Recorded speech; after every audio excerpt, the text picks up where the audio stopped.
오늘 예수님의 십자가 위에서의 7마디, 즉 가상, 십자가 위, 7언, 이 말씀을 통해서 십자가의 삶이라고 하는 제목으로 주신 말씀의 은혜 함께 나누도록 하겠습니다. 먼저 제가 우리 권면의 말씀을 몇 가지 드린다면 작년에 제가 정리해 드렸던 자료가 있을 겁니다. 제가 드렸는데 그 내용이 글쎄요, 충분하진 않더라도 제가 나름대로 잘 정리를 했다고 생각하는 자료거든요. 그래서 그 자료를 잘 읽어보시면 오늘 말씀을 10분 더 이해하시고 은혜 받으시기에 좋을 것 같고요. 오늘 새벽에도 이제 말씀을 드린 대로 이 가상칠언 예배라는 것이 예수님이 오늘 아침에 몇 시에 못을 맞으셨다고요? 아침에 9시에 이제 못을 맞으시고 오후 3시경에 돌아가시기까지입니다. 그러니까 몇 시간 동안 매달려 계신 거예요?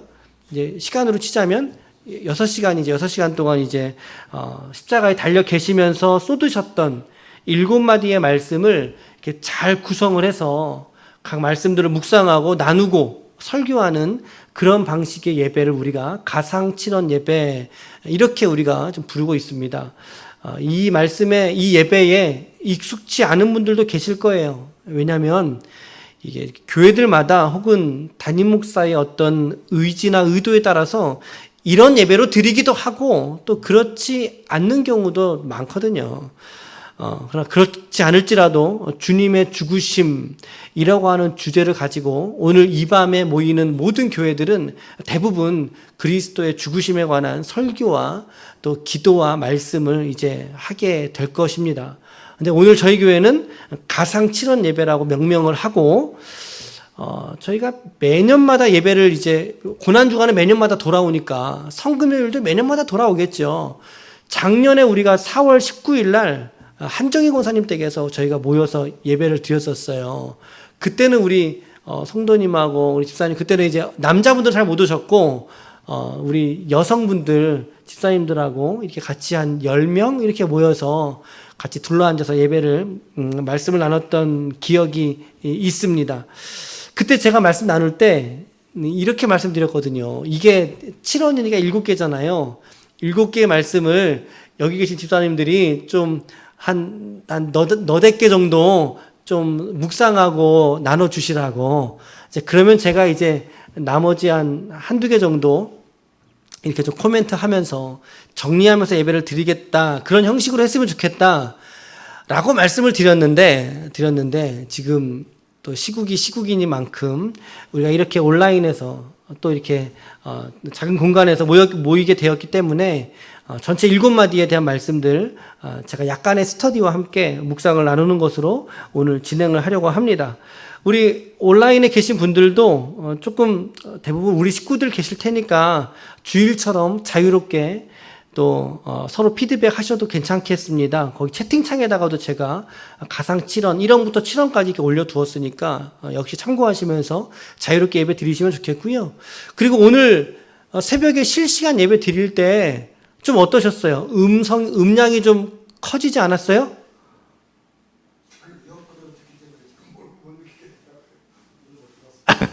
못 들었어요? 좋아요. 괜찮아요. 새벽에 음성이 마이크를 지금 대고 지금 하고 있는데요. 조금 더 소리가 좀 커졌습니다. 그래서 음량을 개선하는 중에 계속 있으니까 우리 온라인으로 예배 드리는데 불편함이 없도록 말씀에 집중하는 것에 어려움이 없도록 노력을 하고 있습니다. 계속해서 기도해 주시고 오늘 전하는 말씀에서도 저와 그리고 우리 성도들 모두가 우리 피차간의 은혜가 여기와 거기 모두에서 임하시기를 예수님의 이름으로 축복합니다. 아멘. 아멘. 말씀드린 대로 가상칠언은 예수님의 십자가 위에서의 7마디 말씀의 묶음입니다. 가상칠언이라고 합니다. 그런데 이 말씀의 순서가 1원부터 7원까지가 정말 첫 번째 말씀, 두 번째 말씀, 세 번째 말씀, 마지막 7번째 말씀일까? 라고 하는 질문에는 정확하게 답변을 드릴 수가 없습니다. 없죠. 왜냐면은 그때에 이런 장면을 녹화라도 했으면 좋겠는데 뭐 녹화를 했겠습니까? 아니면 옆에서 누가 이게 가상칠언이니까 받아 적어라 해서 이걸 받아 적을 수 있는 그런 여력이나 있었겠습니까? 그렇지 않잖아요. 그렇죠? 그래서 이 가상칠언의 내용은 순서의 조합이 아니라 내용의 조합이다. 여러분, 이렇게 생각하시면 되겠습니다. 꼭 이거를 이제 첫 번째는 이건데 마지막은 왜 이거야? 이런 게 아니라 7마디의 말씀을 묶음이다. 라고 여러분들이 생각하시면 된다는 거죠. 분명한 것은 예수님의 이 십자가의 사건들은요, 주변에 없던 인물들의 어떤 전승에 의해서 구성이 되었을 수밖에 없다는 거죠. 왜냐하면 이 말씀이 기록되어져 있는 게 공간복음 그리고 요한복음인데, 요한을 제외하고서는 마태, 마가, 누가는 모두가 다 이 십자가의 현장 속에 있었어요, 없었어요? 없었잖아요. 그 사람들은 여기 없었어요. 이제 요한복음의 일부 이제 어머니 마리아와 어머니의 곁을 지키던 요한 정도가 이 이야기를 들었기 때문에 이 7마디를 순차적으로 구성하는 것이 현실적으로 불가능한 일이라는 거죠. 그러나 그럼에도 불구하고 이 가상칠언의 말씀의 순서보다 더 중요한 것은 각 말씀들이 담고 있는 의미, 함의, 하고 있는 그 뜻이 무엇인가, 이것이 훨씬 더 중요하다라는 거죠. 그래서 우리가 각각의 말씀들을 살펴보는 시간들을 이어서 갖겠습니다. 먼저 1원으로 가보시겠습니다. 1원 나눠드린 자료를 참고하셔도 되고 또 채팅창에 올려진 거 보셔도 되겠습니다. 1원은 누가복음 23장 34절입니다. 예수님이 하신 말씀은 성경책에 빨간색으로 기록되어져 있으니까 제가 올린 자료만 한번 같이 읽어볼까요? 같이 시작. 아버지여, 저들을 사하여 주옵소서. 자기들이 하는 것을 알지 못함이니이다. 이 말씀을 가상칠언의 첫 마디에서 언급되고 있는데, 이거 누가복음에만 나오는 말씀입니다. 누가복음에만. 아마도 예수님께서 지금 누운 채로 이 말씀을 언제 하셨을까? 예수님이 누운 채로 이제 대못을 맞으시거든요. 이제 사람을 못 박아서 올리려면 세워서 때릴 수는 없잖아요. 그러니까는 십자가에 눕혀서 그 위에 예수님을 올려놓은 다음에 이제 못을 대는데, 제가 새벽에도 말씀드렸죠. 예수님 손 맞은 게 요 손바닥이 아니라고 말씀드렸죠. 이 손목 안에 맞습니다. 그래서 이제 떨어지지 않고 분리되지 않도록 찢어지지 않도록 여기에 맞거든요. 그 예수님 맞으신 대못의 길이가 5인치에서 8인치 사이의 대못이라고 합니다. 그러니까 뭐 손목은 5인치 정도로 맞았겠고 발목은 8인치 정도가 되는 못을 맞으셨는데, 5인치가 몇 센치인지 잘 모르시죠? 와, 5인치가 얼추 13cm입니다. 13cm. 12.5군가 뭐 그렇게 나와요. 보니까 환산해 보니까 13cm가 어느 정도 되는지 아세요?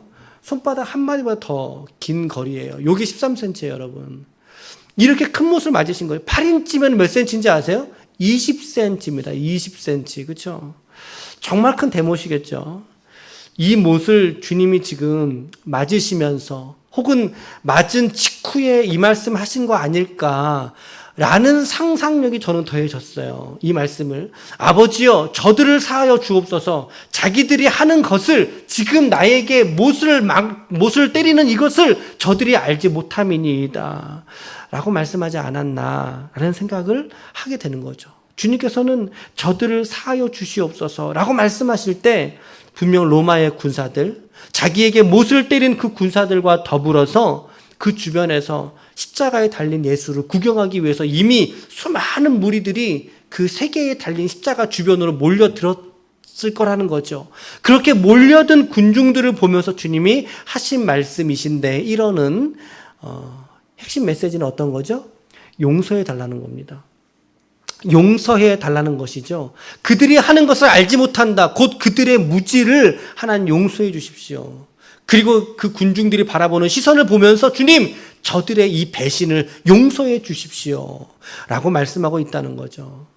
지금 예수님의 제자들은 모두가 어떻게 돼 있어요? 전부 다 뿔뿔이 흩어져서 다 지금 도망가 있는 상태죠. 모르겠어요. 개 중에 몇 명은 저 멀리서라도 예수님의 달리시는 모습을 보고 있을 수도 있겠죠. 어쩌면 뿔뿔이 흩어진 사람들이 3, 3, 5 모여서 예수님의 대고 있는 것들을 보고 있을 수도 있었겠지요. 하지만 그들 모두가 다 예수를 배반했고 이 성난 군중들은 고작 나흘 전이에요, 여러분. 사흘 전에 뭐라고 말했습니까? 호산나, 다윗의 자손이요, 다시 오시는 다윗의 나라요 라고 하면서 예수님을 열렬하게 환영했던 그 무리들이에요. 그 군중들이에요. 그러나 그럼에도 불구하고 지금 나흘 뒤에는 흉악한 군중이 되어서 예수를 멸시하는 눈빛을 가지고 주님을 쳐다보고 있을 거라는 거죠. 그 군중들이 주님을 보면서 뭐라고 얘기했을까요? 너 여적지 우리 속인 거야! 이러지 않았겠습니까? 여적지 너가 우리를 속여댄 거야! 라고 하는 그 분노와 조롱의 눈빛으로 예수를 쳐다보고 있었다. 저는 그렇게 생각이 됩니다. 그러나 주님의 마음은 그들을 향한 완전한 용서에 있었다는 사실이죠.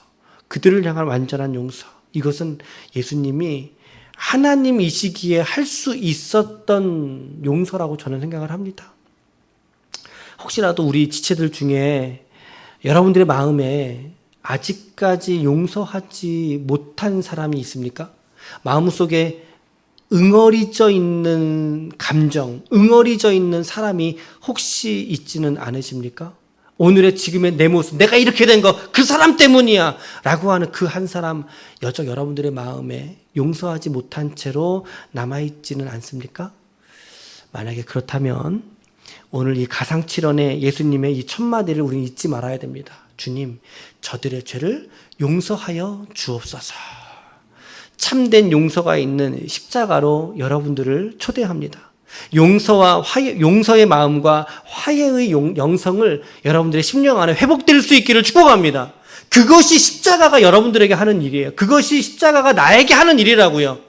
십자가 알지 못했을 때에는 결코 용서하지 못했을 그 사람을 내가 십자가를 알고 난 이후에는 내가 그 사람을 용서할 수 있게 된다는 거죠.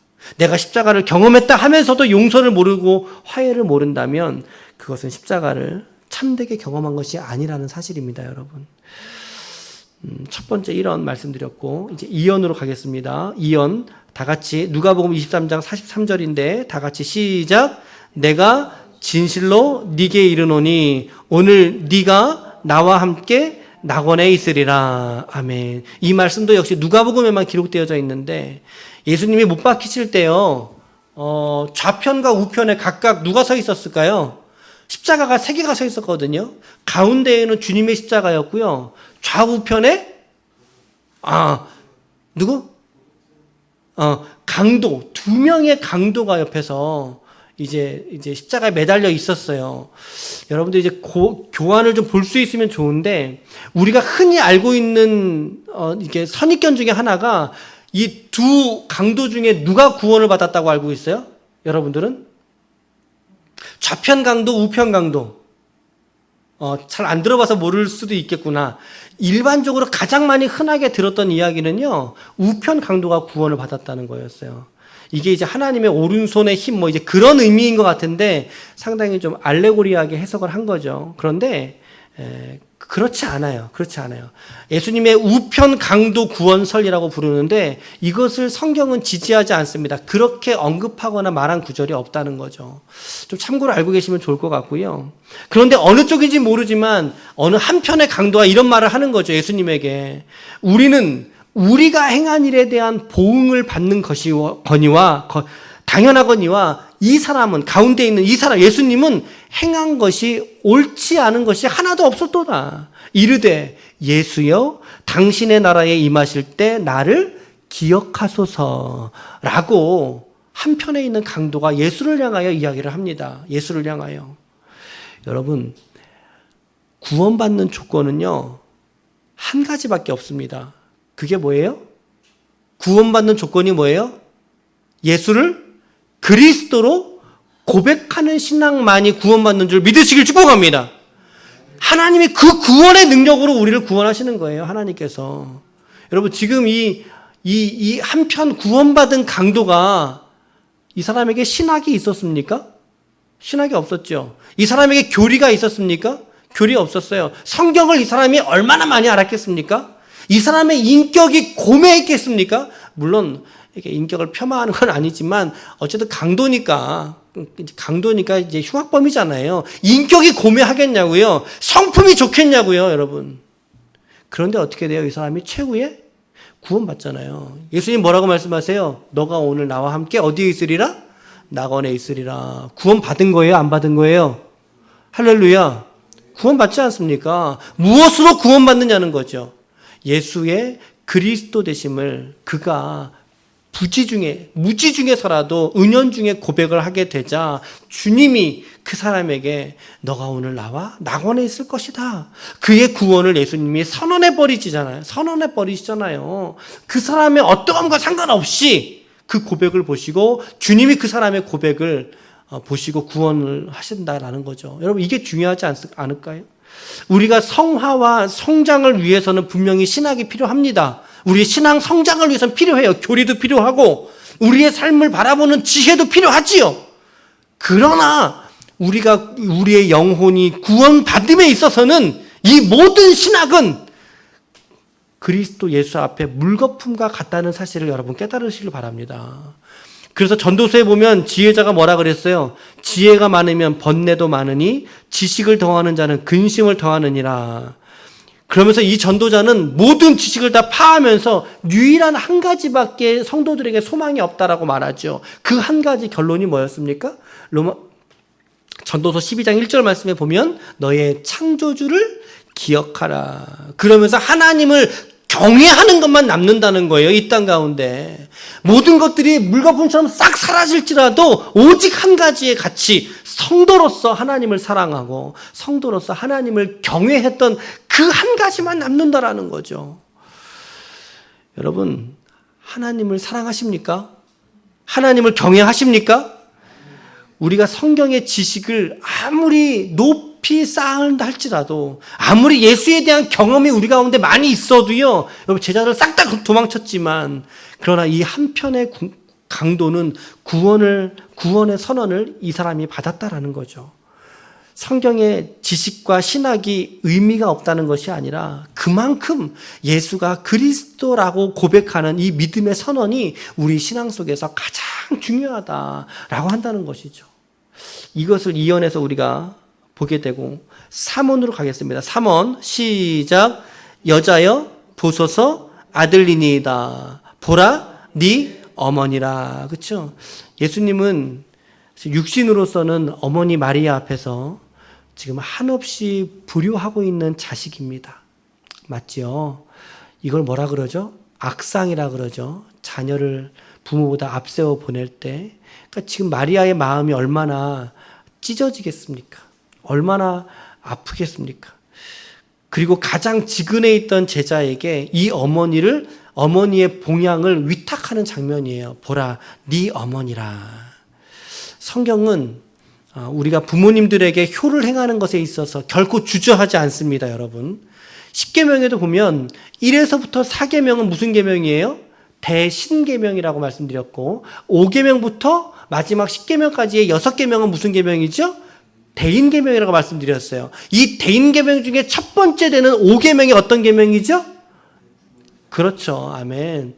내 부모에 대하여 효를 지극히 행하라는 말씀을 10계명에도 기록이 되어 있을 뿐만 아니라 오늘 예수님의 이 십자가에서도 주님이 잊어버리지 않으셨던 거룩한 부탁이었다는 것이죠. 이것이 바로 특히나 오늘 저와 여러분들처럼 우리 믿는 자들에게 부탁드릴 것은 우리의 육신의 부모님들에게 지극한 마음의 효를 다 할 수 있기를 축복합니다.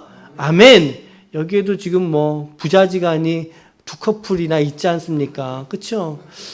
뿐만 아니라 우리가 살아가는 모든 삶에서 여러분 우리의 육신의 부모님들이 혹시라도 연로하셔서 다 안 계시다면 우리 교회에 보내주신 우리 어르신들이 있지 않습니까? 그분들이 우리의 어머니 아니시겠어요, 여러분?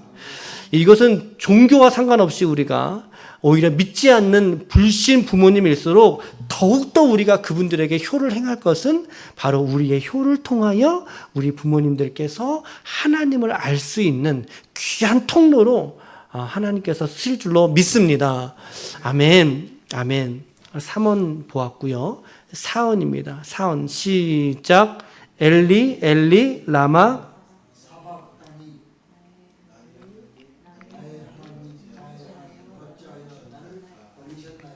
아멘. 성경에 수많은 구절들이 있습니다.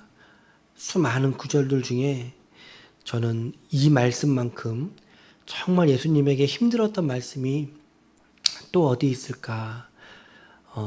요동치는 풍랑을 향하여 잠잠하라라고 말씀하셨던 그 주님께서, 그 여러 말씀으로 사람의 생명조차 살리셨던 그 주님께서 오늘 이 말씀을 하실 때에는 예수님의 마음이 얼마나 절망이었을까라고 하는 생각이 정말 강력하게 드는 말씀이 바로 이 구절이죠. 우리는 예수님의 고난을 이 한 말씀을 통해서 우리는 더욱 깊이 있게 직면하게 된다는 사실입니다. 모든 사람에게서 지금 배신과 조롱을 당하고 그나마 그 환경 속에서 예수님을 버티게 했던 것은 무엇일까요, 여러분?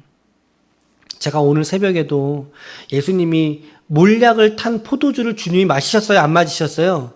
안 마셨단 말이죠. 이 안 마신 이유에 대해서 한번 생각해 보시라고 말씀드렸죠. 왜 안 마셨을까 말씀을 드렸어요. 왜 그 포도주 그거 마치는데 그거를 왜 주님이 안 받으셨을까요? 그것은 이 십자가에 짊어지는 것, 그리고 그 위에서 죽기까지 예비가 된 그 모든 상황들을 주님은 철저한 마음, 그리고 명철한 마음, 똑바로 선 의지 속에서 주님이 그 십자가로 나아가기를 원했기 때문에 주님이 그걸 받지 않으셨다라는 거죠. 그리고 그런 의지는 바로 성부 하나님이, 하늘에 계신 성부 하나님이 이 땅에서 고난받는 성자 예수인 나를 성부 하나님이 학감하고 계신다, 나를 바라보고 계신다 라고 하는 그 의식이 주님에게 있었기 때문에 주님이 그 모진 채찍을 감내할 수 있었고 버틸 수 있었던 이유가 성부 하나님 때문이었다고 저는 생각을 해요. 그런데 오늘 이 사언의 말씀을 보세요. 이 말씀 안에서 주님은 그런 성부 하나님조차도 이제는 십자가의 그리스도를 홀로 두셨다라고 하는 예수님의 절규였던 것이죠. 주님은 인류의 모든 죄악을 당신의 한 몸으로 받아내셔야 하는 절대절명의 홀로 되시는 시간을 지금 우리 주님이 지나가고 계신 것입니다. 엘리 엘리 라마 사박다니, 나의 하나님 나의 하나님 어찌하여 나를 버리셨나이까. 우리가 이 땅을 살아가면서도 우리들도 하나님 앞에 이런 논조의 고백을 하나님께 툭 던져버릴 때가 여러분 있지 않으셨습니까? 혹시? 온 세상이 없어져도 하나님은 내 곁에 계신다고 했는데, 근데 하나님 저 너무 힘들어요. 하나님 도대체 어디 계시는 것입니까? 라고 우리가 하나님께 기도한 적은 없지 않느냐는 것이죠. 우리의 그런 아픔의 때를 우리가 지나가게 될 때 우리는 나의 하나님 어찌하여 나를 버리셨습니까? 라고 하나님 앞에 이렇듯 사무친 고백을 드렸던 이 주님을 오늘 우리가 깊이 생각해 볼 수 있기를 바랍니다. 이제 5원으로 가겠습니다. 5원 시작. 내가 목마르다. 그렇죠? 5원 내가 목마르다입니다. 요한복음에만 기록되어져 있는 말씀인데, 요한복음은 참 예수님의 이런 인자로서의 인성의 측면을 많이 언급한 특징이 있는 것 같아요. 요한복음은 내가 목마르다라고 하는 이 말씀도 요한복음에만 기록되어 있는 걸로 보면 예수님의 인성 100%의 장면이 드러나고 있는 곳이죠. 어머니에 대한 마음도 우리가 읽었고, 그리고 이제는 목마르다라고 말씀하고 있어요. 예수님이 목마르다. 제가 이런 생각이 좀 드는 거예요. 지금 주님이 목마르다라고 말씀하신 것은 두 가지의 측면에서의 목마름일 것 같은데요. 첫 번째는 뭐냐면 정말 이제 사람으로서 예수가 실제로 물을 마시지 못하니까 물을 마시지 못한 것에 의한 탈수죠. 탈수로 인해서 목이 정말 타듯이 마르다라고 하는 말씀이기도 하고, 또 두 번째 또 한 가지 의미는 뭐냐면요. 조금 전에 사언에서 주님이 뭐라고 하셨어요? 하나님 나를 어찌하여 버리셨나이까 그러셨잖아요. 버리셨나이까 이건 뭐예요? 성부 하나님과 그리스도와의 관계가 어떻게 됐다? 단절됐다. 그 관계가 단절되지 않습니까? 어찌하여 나를 버리셨나이까. 즉 성부 하나님과의 관계의 단절에서 오는 그러한 관계의 측면에서의 목마름이다. 영적인 측면에서의 목마름이다. 라고 저는 두 가지의 측면에서의 목마름으로 이 예수님의 말씀을 묵상하게 되었습니다. 오늘 우리 스스로에게도 우리는 물어봐야 돼요. 여러분들은 무엇 때문에 오늘 목마르십니까? 무엇이 여러분들에게 가장 목마른 사건입니까? 여러분들 안에, 여러분들 내면에 있는 영혼에게 한번 진지하게 물어보세요. 영빈아, 너는 무엇 때문에 그렇게 목마르니? 내가 돈에 너무 목말라 있는 것은 아닌가? 돈에. 아니면 남편이든 아내, 가족과의 어떤 관계, 틀어진 관계 때문에 힘들어서 그 관계에 내가 목마른 것은 아닌가? 내가 이 땅에서 이 나이쯤 됐으면 내가 무언가 이루었어야 되는데 그걸 명예라고 하지 않습니까? 그 명예에 내가 목마르고 있는 건 아닌가? 내 자식에 대한 욕심에 내가 목마르고 있는 것은 아닌가? 여러분, 그런 종류의 목마름이 여러분들 속에 있다면 그런 목마름은 언제든지 또다시 목마를 거라고 성경은 말하고 있어요. 그게 사람이라고 성경이 말하지 않습니까, 여러분? 그런 목마름은 해갈이 될지라도 이내 곧 또 다른 목마름으로 우리에게 찾아오고 만다라는 거죠. 또 다른 목마름으로. 그러나 이러한 종류의 목마름보다 우리에게 진정한 목마름이 되어야 하는 것은 바로 하나님과의 영적인 관계에서 오는 목마름이 더욱 중요할 줄로 믿으시길 바랍니다. 이런 관계에서 오는 목마름만큼 우리 인간을 근본적으로 피폐하게 만드는 것은 또 없다는 사실이에요, 여러분. 하나님과의 관계가 여러분 틀어져 보셨습니까? 하나님을 떠나서 여러분들 살아보셨습니까? 그렇게 살아갈 때 여러분들의 모습이 어떻게 살아가셨습니까? 하나님 없이도 그렇게 잘 살아지던가요? 아니죠. 예수님이 요한복음 7장에서 37절, 38절에 이렇게 말씀하셨습니다. 명절 끝날, 곧 큰 날에 예수께서 서서 외쳐 이르시되 누구든지 목마르거든 내게로 와서 마시라. 나를 믿는 자는 성경의 이름과 같이 그 배에서 생수의 강이 흘러 나오리라 하시니.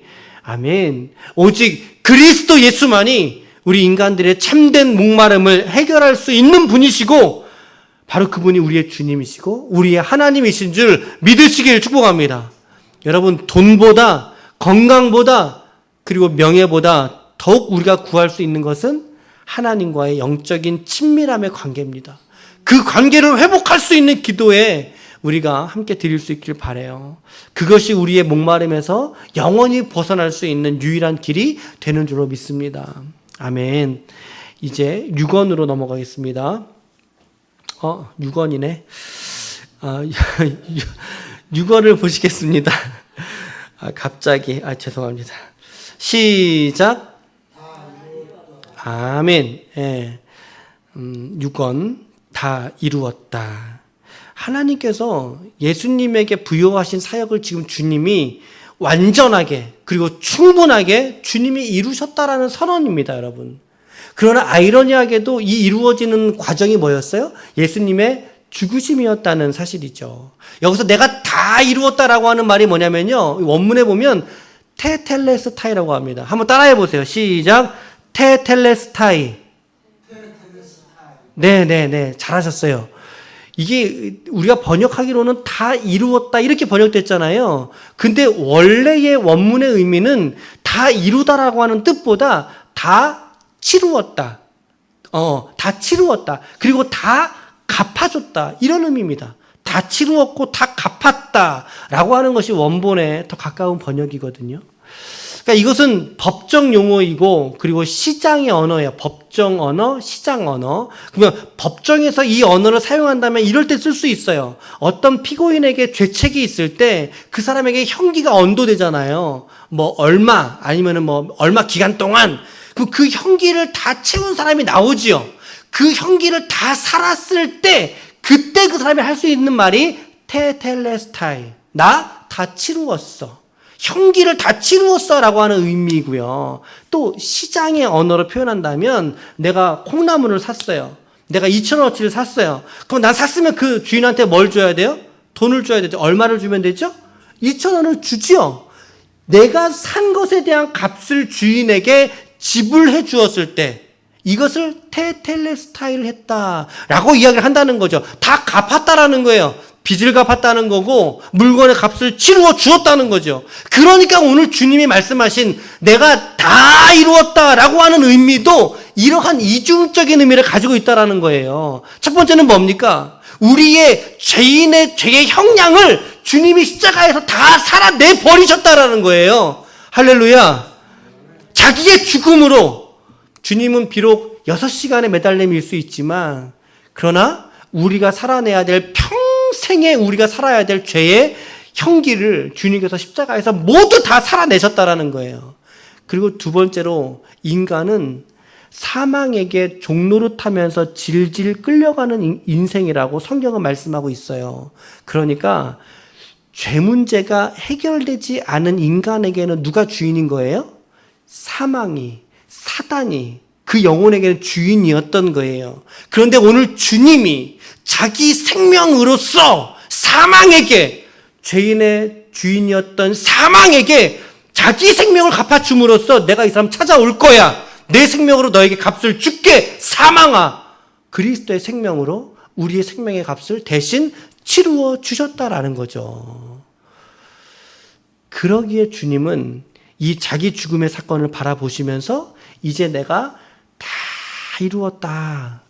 죄인의 형량을 내가 모두 살아냈고 내 생명의 죽음으로 사망에게 질질 끌려가던 모든 인간들의 죄의 값을 누가 대신 치루었다? 예수가 하나님이신 그가 우리의 죄의 값을 대신 치르셨다. 이거를 그래서 두 글자로 대속이라고 이야기를 하는 겁니다. 대속. 그래서 주님이 십자가에서 다 이루셨다라고 테텔레스타이라고 말씀하고 계신 것이죠. 할렐루야. 그래서 주님이 우리의 구원을 이루신 줄로 믿습니다. 그래서 주님의 이 십자가의 사건에 그러니까 그러기에 우리의 공로는 얼마큼 있어요? 우리의 공로는 주님의 십자가 사건에 우리의 공로는 얼마큼 있어요? 아주 적게 있어요, 그러면? 착각하시면 안 돼요. 아주 적게라도 없어요. 0.00000000 무한대로 갖다 붙이고 나중에 1 붙이더라도 그만큼도 우리는 없어요. 그만큼도 없어요. 그래서 십자가만이 우리를 완전하게 구원하시는 하나님의 은혜의 통로가 될 줄로 믿습니다, 여러분. 잊지 마세요. 이 십자가의 대속은 그래서 값이 없는 은혜인 것이죠. 그리고 모든 사람에게 거저 주었으니 거저 믿기만 하면 그에게 하나님의 구원을 이루시는 하나님의 신비의 사건이 바로 이 십자가에 있는 줄 믿으시길 바랍니다. 이토록 십자가가 중요한 거예요, 여러분. 이토록 중요한 거예요. 이제 우리가 마지막 7원까지 왔네요. 이제 7원 시작. 아버지 내 영혼을 아버지 손에 부탁하나이다. 예수님이 이 말씀을 얼마나 거창하게 하셨겠어요? 웅장하게 하셨겠어요? 아니죠. 숨이 거둬지는 가운데 아주 초라하게 작은 신음과 같은 소리를 하셨겠지요. 그러나 이런 신음과 같은 소리에도 하나님은 크게 응답하시는 줄로 믿습니다. 예수님이 자기의 영혼을, 당신의 영혼을 하늘의 아버지에게 의탁하고 맡겨드리는, 이제 할 일을 다 해낸 아들이 아버지의 품에 고스란히 안기시는 그러한 장면입니다. 이 말씀이, 마지막 구절이. 누가 뭐래도 십자가의 죽음조차 끊어낼 수 없는 관계가 어떤 관계인지 아십니까, 여러분?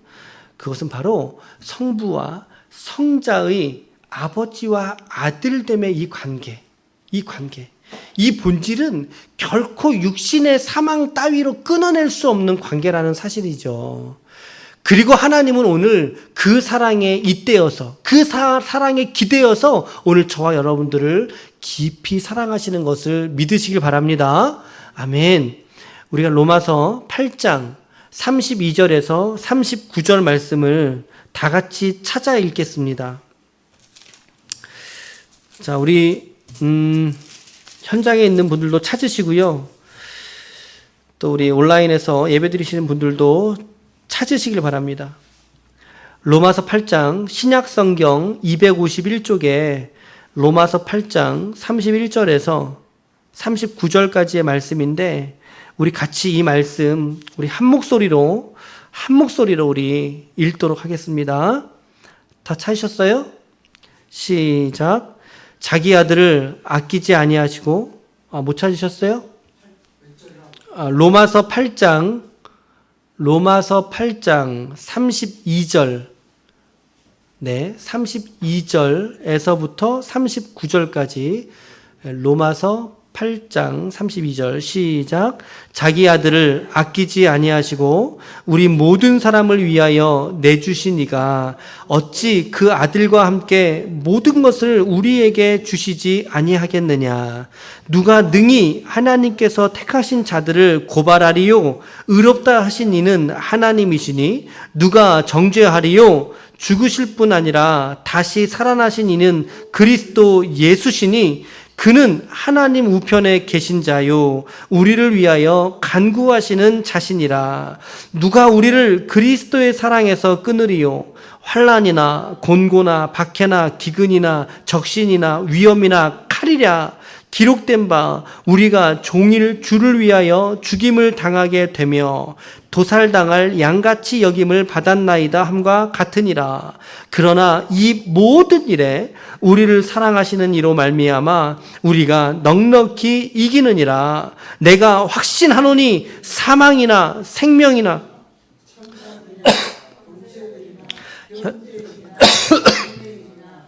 능력이나 높음이나 깊음이나 다른 어떤 피조물이라도 우리를 우리 주 그리스도 예수 안에 있는 하나님의 사랑에서 끊을 수 없으리라. 할렐루야. 아멘. 다른 어떤 피조물이라도 우리를 우리 주 그리스도 예수 안에 있는 하나님의 사랑에서 끊을 수 없다라고 성경은 말하고 있습니다. 그래서 결국에 십자가는요, 이 극에 달하는 고통을 통해서 주님이 인간의 모든 고통과 아픔을 친히 아신다라고 하는 것을 십자가로 웅변하는 것이고요. 더 나아가서 성부께서 찾으시는 죄인의 대가를 예수 그리스도의 완전한 의인이신 예수 그리스도의 생명으로 대신 치르게 하신 사건이고요.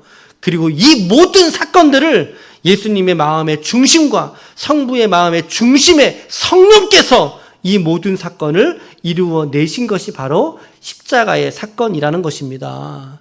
이것이 십자가의 비밀이었고 이것이 예수님의 가상칠언의 말씀 속에서 우리가 마땅히 깨달아야 하는 말씀으로 오늘 저와 여러분들에게 주신 줄로 믿습니다. 십자가에서 우리는 하나님의 공의와 하나님의 자비와 사랑을 발견하게 됩니다.